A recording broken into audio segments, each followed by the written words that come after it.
ಯಾಂತ್ರಿಕ ಶಕ್ತಿ. ಯಾಂತ್ರಿಕ ಶಕ್ತಿಯನ್ನು ನಾವು ಎರಡು ಭಾಗಗಳಾಗಿ ವಿಂಗಡಿಸಬಹುದು. ಅವುಗಳು ಪ್ರಚನ್ನ ಶಕ್ತಿ ಮತ್ತು ಚಲನ ಶಕ್ತಿ. ಜಲವಿದ್ಯುತ್ ಉತ್ಪಾದನಾ ಘಟಕದಲ್ಲಿ ಎತ್ತರದಲ್ಲಿ ಸಂಗ್ರಹವಾಗಿರುವ ನೀರಿನ ಪ್ರಚನ್ನ ಶಕ್ತಿಯನ್ನು ಬಳಸಿಕೊಳ್ಳಲಾಗುವುದು. ಸಂಕುಚಿತಗೊಳಿಸಿದ ಸ್ಟ್ರಿಂಗ್ ಅನ್ನು ಬಿಡುಗಡೆಗೊಳಿಸಿದಾಗ ಕೆಲಸ ಮಾಡುತ್ತದೆ. ಆದ್ದರಿಂದ ಅದರಲ್ಲಿ ಪ್ರಚನ್ನ ಶಕ್ತಿ ಅಡಕವಾಗಿರುತ್ತದೆ.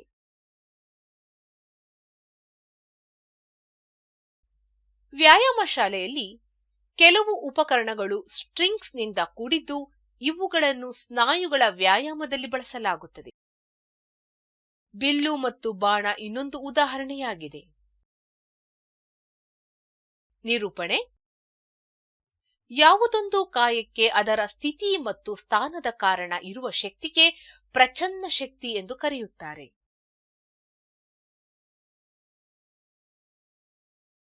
ಪ್ರಚನ್ನ ಶಕ್ತಿ ಶಕ್ತಿಯನ್ನು ವಿವಿಧ ರೀತಿಯಲ್ಲಿ ಸಂಗ್ರಹಿಸಿ ನಂತರ ಬಳಸುತ್ತೇವೆ. ಅವುಗಳು ಯಾವುದೆಂದರೆ ಸ್ಥಾನ, ಆಕಾರ, ಸ್ಥಿತಿ. ಮೊದಲಿಗೆ ಸ್ಥಾನದ ಬಗ್ಗೆ ತಿಳಿದುಕೊಳ್ಳೋಣ. ಉದಾಹರಣೆಗೆ, ಜಲವಿದ್ಯುತ್ ಸ್ಥಾವರದಲ್ಲಿನ ಟರ್ಬೈನ್ ಅನ್ನು ತಿರುಗಿಸುವ ಮುಂಚೆ ಅಣಕಟ್ಟೆಯಲ್ಲಿರುವ ನೀರಿಗೆ ಅದರ ಸ್ಥಾನದ ಕಾರಣ ಶಕ್ತಿ ಇರುತ್ತದೆ. ಅದು ಪ್ರಚನ್ನ ಶಕ್ತಿಯಾಗಿರುತ್ತದೆ. ಆಕಾರ. ಉದಾಹರಣೆಗೆ, ಕಲ್ಲನ್ನು ಎಸೆಯುವ ಮುಂಚೆ ಕವಣೆಯನ್ನು ಎಳೆದು ಹಿಡಿದ ರಬ್ಬರಿನಲ್ಲಿ ಪ್ರಚನ್ನ ಶಕ್ತಿಯಿರುತ್ತದೆ. ಹಬೆ. ಉದಾಹರಣೆಗೆ, ಹಬೆಯಲ್ಲಿ ಕೆಲಸ ಮಾಡಲು ಬೇಕಾದ ಪ್ರಚನ್ನ ಶಕ್ತಿ ಅಡಕವಾಗಿರುತ್ತದೆ.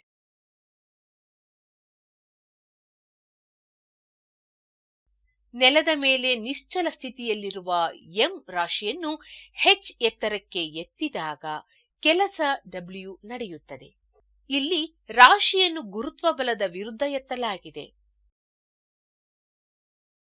ಡಬ್ಲ್ಯೂ = ಬಲ ಇಂಟು ಸ್ಥಾನಪಲ್ಲಟ. W = mg × h. W = mgh.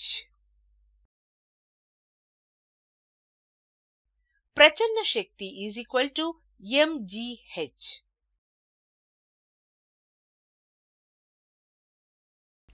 ಮೇಲೆತ್ತುವ ಮೂಲಕ ಕೆಲಸವು ನಡೆದಿದೆ. ಇದು ಕಾಯದ ಕೆಲಸ ಮಾಡುವ ಸಾಮರ್ಥ್ಯವನ್ನು ಹೆಚ್ಚಿಸಿದೆ. ಆದ್ದರಿಂದ ಒಂದು ಕಾಯವನ್ನು ಎತ್ತರದಿಂದ ಕೆಳಕ್ಕೆ ಗಾಜಿನ ಹಾಳೆಯ ಮೇಲೆ ಬಿಟ್ಟಾಗ ಅದು ಗಾಜಿನ ಹಾಳೆಯನ್ನು ಒಡೆಯಬಹುದು.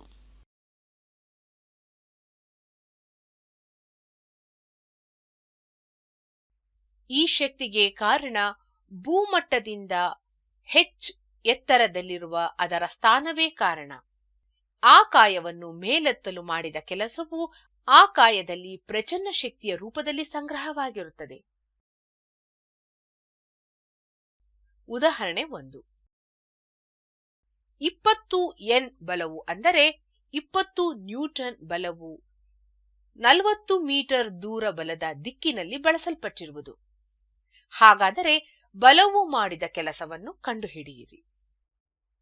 ಇದಕ್ಕೆ ಪರಿಹಾರ: ಬಲ = 20 ನ್ಯೂಟನ್, ಸ್ಥಾನಪಲ್ಲಟ = 40 ಮೀಟರ್, ನಡೆದ ಕೆಲಸ = ಬಲ ಇಂಟು ಸ್ಥಾನಪಲ್ಲಟ 20 × 40.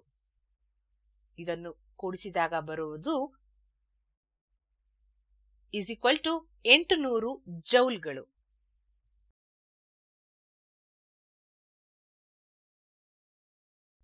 ಉದಾಹರಣೆ 2.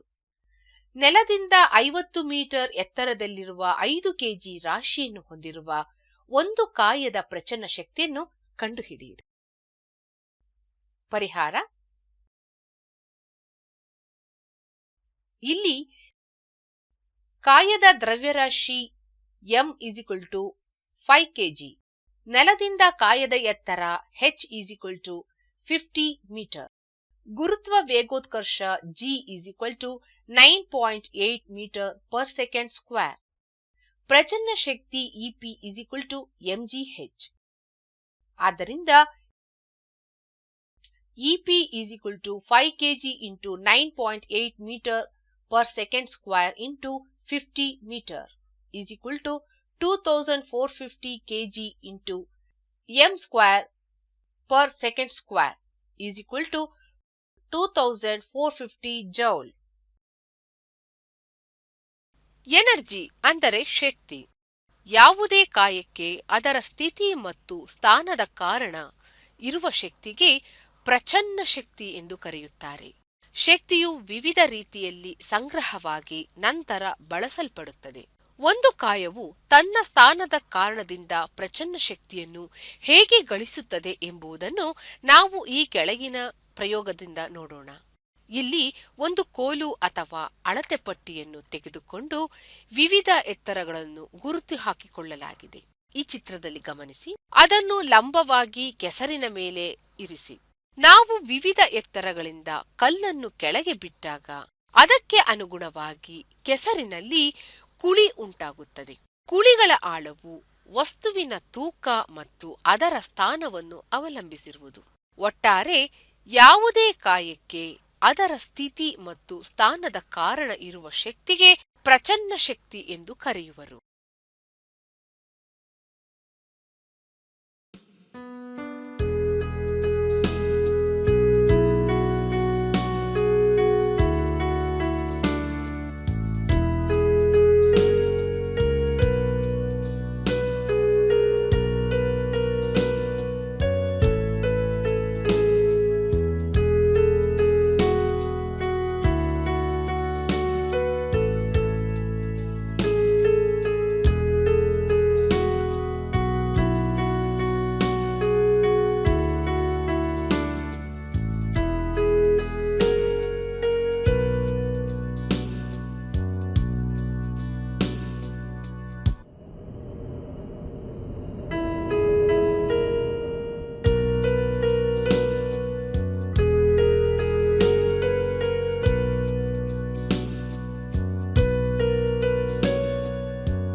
ಶಾಯಿಯನ್ನು ಅಂದರೆ ಇಂಕನ್ನು ತೆಗೆದುಕೊಂಡು ಪಿಚಕಾರಿಯಿಂದ ವಿವಿಧ ಎತ್ತರಗಳಿಂದ ಕೆಳಗಿನ ಬಿಳಿ ಹಾಳೆಯ ಮೇಲೆ ಒಂದೊಂದು ಹನಿಯನ್ನು ಬಿಟ್ಟಾಗ ಎತ್ತರಕ್ಕೆ ಅನುಗುಣವಾಗಿ ಬಿಳಿಯ ಹಾಳೆಯ ಮೇಲೆ ಶಾಯಿಯು ತನ್ನ ಆಕಾರವನ್ನು ಮೂಡಿಸುವುದು. ಎತ್ತರ ಹೆಚ್ಚಾದಂತೆ ಅಲ್ಲಿಂದ ಬಿದ್ದ ಹನಿ ಹೆಚ್ಚು ವಿಸ್ತರಿಸುವುದನ್ನು ಕಾಣುತ್ತೇವೆ. ಎತ್ತರ ಹೆಚ್ಚಾದಂತೆಲ್ಲ ಶಾಯಿಯ ಹನಿಯಲ್ಲಿನ ಪ್ರಚನ್ನ ಶಕ್ತಿಯು ಹೆಚ್ಚುತ್ತಾ ಹೋಗುವುದೇ ಇದಕ್ಕೆ ಕಾರಣ.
ನಿರೂಪಣೆ.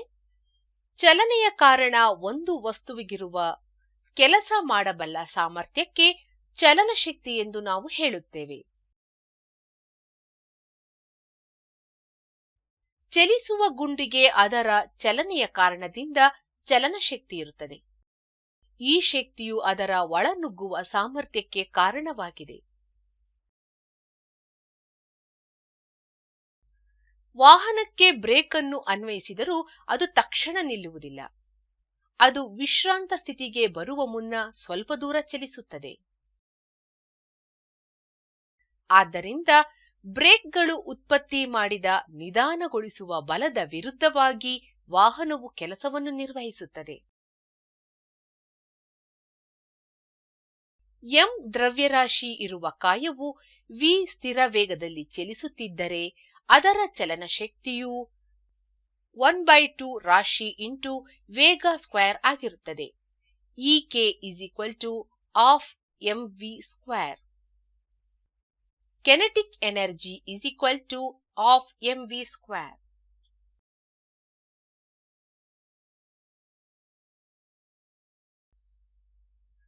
into 10 to the power of -3 kg ರಾಶಿಯನ್ನು ಹೊಂದಿರುವ ಮತ್ತು 600 ಮೀಟರ್ ಪರ್ ಸೆಕೆಂಡ್ ವೇಗದೊಂದಿಗೆ ಚಲಿಸುತ್ತಿರುವ ಒಂದು ಗುಂಡಿನ ಚಲನಶಕ್ತಿಯನ್ನು ಕಂಡುಹಿಡಿಯಿರಿ.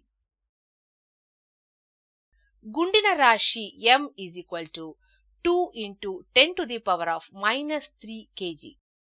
ಗುಂಡಿನ ವೇಗ v is equal to 600 metre per second. ಪರಿಹಾರ. ಚಲನಶಕ್ತಿ is equal to half mv square is equal to half into 2 into 10 to the power of -3 kg into 600 meter per second square.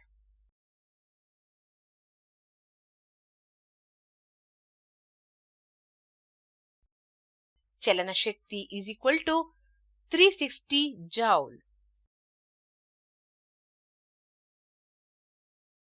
ಉದಾಹರಣೆ 2. 6 into 10 to the power of 4 kg ರಾಶಿಯುಳ್ಳ ಒಂದು ವಿಮಾನದ ವೇಗವು ಗಂಟೆಗೆ 720 kilometre per hour. ಆದರೆ ಆ ವಿಮಾನದ ಚಲನಶಕ್ತಿಯನ್ನು ಕಂಡುಹಿಡಿಯಿರಿ. ಪರಿಹಾರ. ವಿಮಾನದ ರಾಶಿ is equal to 6 into 10 to the power of 4 kg. ವಿಮಾನದ ವೇಗ is equal to 720 kilometre per hour. ಹಾಗಾದಾಗ 720 into 1000 by 60 into 60 metre per second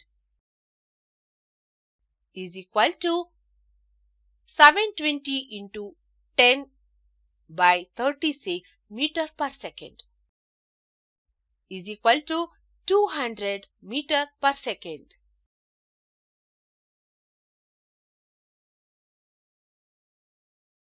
ನೋಡೋಣ. ಪರಿಹಾರ. ke is equal to half mv square is equal to 1/2 into 6 into 10 to the power of 4 into 200 square. ke kinetic energy ಅಥವಾ ಚಲನಶಕ್ತಿ is equal to 12 into 10 to the power of 8 joule. ಗಮನಿಸಿ, ke ಅಂದರೆ ಚಲನಶಕ್ತಿ ಎಂದರ್ಥ.